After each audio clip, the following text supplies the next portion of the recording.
Okay, here we got some freshly sandblasted rally wheels that we're going to put a new coat of paint on. We just did the outer half of the wheel. The rest of the wheel is pretty good, but there was a little rust down where the center comes to the rim. Now we got a pretty good blast profile there using some coarse. I think you can see the texture there. Okay, now all we're using for sandpaper here is a sheet of 180 DA sticky back. So we'll just fold it in half.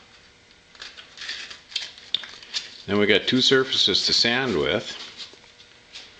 Now we're going to knock down that blast texture. It's hard to get into everything, but on these rims, go ahead, the rims and the center caps and the trim rings cover up most of the wheel.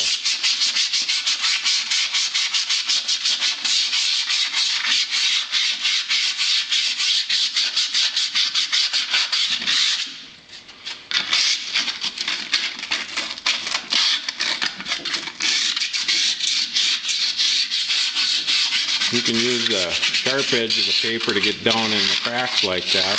And it's going to be really hard to get by the lug nuts and everything, but most of it will clean up, and to knock this blast profile down with 180 grit doesn't take any time at all, probably about 10 minutes for each rim, and it smooths it out pretty good. Should be ready for a solvent cleaning and then a primer. Okay, let me take a look there now. Okay, I don't know if this video is going to show up the blast profile, but it smooths it out really good and really fast.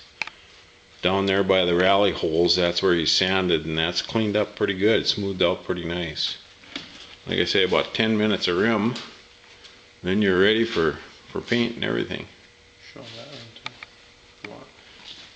This one we've already done a little bit more on. We've got a little bit more to do. But the blast profile knocks down really fast, and you kind of need to do that so you don't have so much texture when you're ready for primer. Then the primer doesn't have to work so hard to fill. And if you're using a self-etching primer, they recommend to knock the blast profile down so that you don't leave the acid down into the pits. You got less problems with it later on.